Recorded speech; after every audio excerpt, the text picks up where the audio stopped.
Facing Death and the Life After. It's published by Word Books. Our guest is its author, the Reverend Dr. Billy Graham. Since he does crusades in both Denver and the nation's capital, we won't ask him to pick the winner of the Super Bowl. Black Mountain, North Carolina. Hello.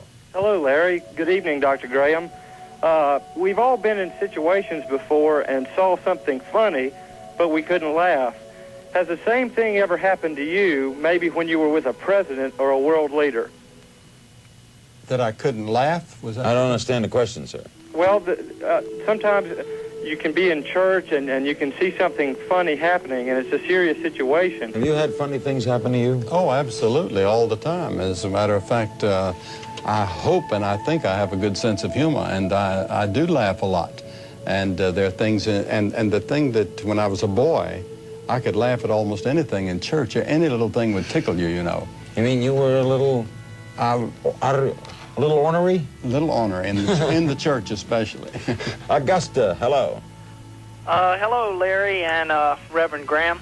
My question is two parts. How do you feel about Jesse Jackson and Pat Robinson's candidacies, and also have you endorsed anybody for president yet? Okay. Well, I'll take the first part, the last part first. I have not endorsed anybody. I do not intend to endorse anybody. You made a mistake once in your life. You're not going to do it again, right? Well, you one said time, it was a mistake, yes, when you endorsed Richard Nixon. I never did endorse him. That's a mistake, too. The only candidate I ever endorsed, and I did it by accident in one way, was John Connally for governor of Texas. But really? Mr. Nixon and I were just close personal friends. I'd known his family long before. You didn't I knew endorse him. him against No, Kennedy and such? I did not, no. The Robertson... In fact, I played golf with Kennedy 5 days before he was inaugurated. Pat Robertson and the Jackson And candidates. Jackson, I think they have every right to run. I think that anybody has a right to run. We've always had clergy in politics in the United States, and they, many of them would make just as good a president, perhaps, as any movie actor out of Hollywood. You ever thought of running? Yes, I was asked to run for, back in the 50s, the Scripps Howard newspapers came out with headlines, and they ran it for several days that I was going to run for president. Walter Cronkite made a big thing out of it on his newscast. And my wife called me, and she said, you know, I don't think the American people would vote for a divorced man. And in other words, she was telling me, don't you run. Charleston, South Carolina, with Billy Graham, the book Facing Death. Hello. Yes. Hi, Larry. Hi. Hello, Reverend Graham. I'd like to know two things. One, your stand on abortion in the case of violent rape. And two, how insulated do you feel you are from daily contact with the average American? In other words, how much do you hang out with the bigwigs, and how much of a chance do you get to see the average person? Okay, both questions. Well, I spend most of my time with the average people, because where I live, we don't have what they might call big wigs. We may have a few that think they're big wigs, but I live in the mountains of North Carolina, and we reared our family there deliberately to get away from New York and Washington and all the things that go in these places, and in Bel Air, someplace like that, where we could have lived. And so I do not hang out with just big wigs. If I play golf with Bob Hope, or if I play golf with Jerry Ford, or if I played golf with Mr. Nixon or Eisenhower, whoever it was, that would get in the newspaper, and people thought that was all the friends I had. Most of my friends are ordinary people, because in the crusades that I hold, I'm with people all the time, ordinary people. Abortion from violent rape. Yes, I would be for abortion in violent rape. I'm against abortion. I take the same stand that the Pope takes. I'm against abortion, except in cases of rape, and in cases, and violent rape, I would say, and then in cases where the mother's life is in danger. To Yakima, Washington, for Billy Graham, author of Facing Death. It's published by Word Books. Hello. Yes, Dr. Graham, it's an honor to talk to you, and everybody that is associated with you and looks up to you admires your steadfastness through the years. Two questions I'd like to know. One is, if you could stand before God and ask him one question, what would it be? And the other one is, when you're standing up on your pulpit and you give your invocation, you look like you're agonizing over decisions that people are going to make. I'd like to have you comment on that, please. Yes, I am agonizing. In fact, that is the thing that wears me out the most, is those few minutes when I ask people to come forward to receive Christ into their hearts. I'm praying inside. And there's something that goes out of me that I can only describe as something spiritual. I just do not know the answer to that question. Well, he's very observant, though. He's very observant. What would you ask God? I didn't get that first question, frankly. What would you did he ask God? If I had one question, I would ask him that he fill me with his Holy Spirit and that give me the ability to do his will every day. He's already done that. I have to be more obedient. You wouldn't ask about why he lets children die. I know the answer to that. You do? I believe it's in this book. If you read that book, you'll find I've got a whole chapter along that line. I believe that God has a plan for everyone, and if that child, let's say, had lived, he might have gotten into all kinds of trouble that would have destroyed him. I mean, there is a plan. There's a time to be born and a time to die.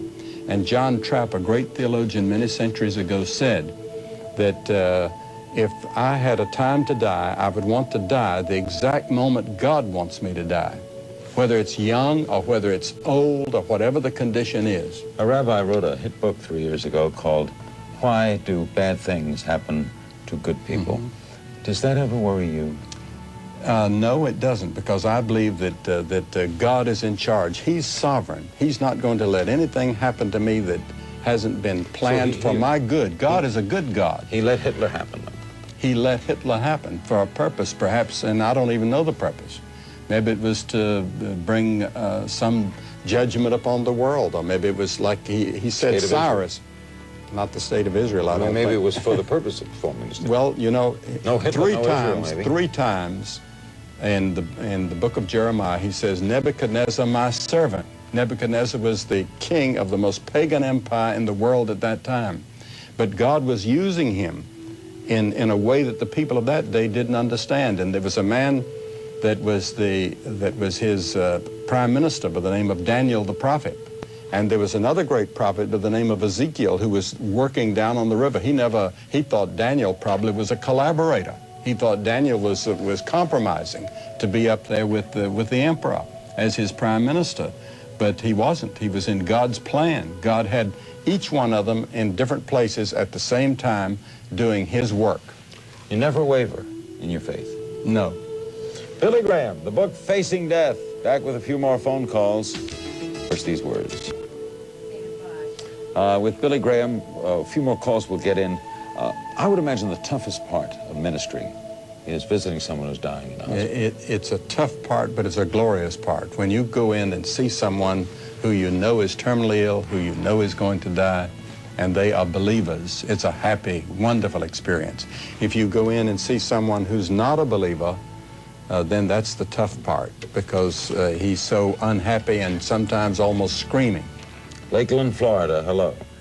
Good evening, Larry, Reverend Graham. First of all, thank you, Reverend, for your wonderful ministry over the years. Thank you. My question to you, sir, is what do you tell a young person whose life is before them and who has recently acquired AIDS through a blood transfusion about God's will and his compassion for mankind? I had that experience already. I conducted the funeral of Randolph Scott, who was a film star and a longtime friend of mine.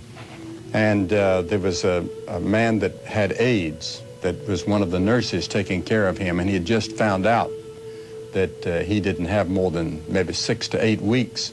I went into a bedroom in the home that we went to, and I put my arm around him, and I talked to him, and I told him that God loved him, and that God would forgive him for whatever sin he might have committed, and that he was not to feel a sense of guilt over all of this, that he was to throw this guilt over on Christ, because that's the reason Christ died on the cross, to take his guilt and his sin and his failure. God let him get AIDS, though.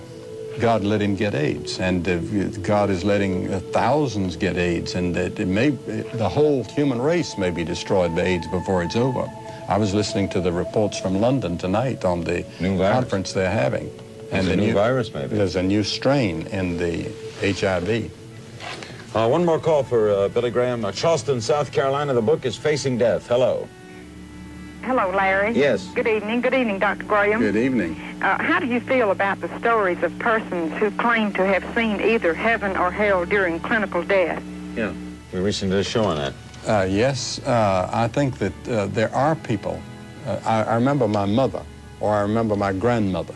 My grandmother was declared clinically dead, or at least she was in a coma. This was many years ago. And she suddenly sat up in bed and she said, "I see Jesus. I see Benjamin." That was her husband who had lost a leg at Gettysburg. And she suddenly fell back in bed and she was gone. And my own mother seemed to talk from heaven several times as though she was already there. And she asked the nurse several times, "Are all the children on the train?" She wanted to be sure that all of us, her 4 children, were on the train with her and that we were going to go to the same place she was going. I envy you, your faith. Oh, thank you. And thank you for your prayers. Billy Graham, the book is Facing Death and the Life After. It is published by Word Books. Tomorrow afternoon at noon, watch Rona Barrett sit in for Sonia on Sonia Live from L.A. Rona will have great guests, and we always thank her for sitting in on this show. We'll see her for 2 hours tomorrow. Tomorrow night on this program, Jonathan Winters for the full hour. Next Monday night, Reverend Richard Dortch in an exclusive appearance, the former president of the PTL. We'll be with you in 1 hour on the Mutual Broadcasting System with the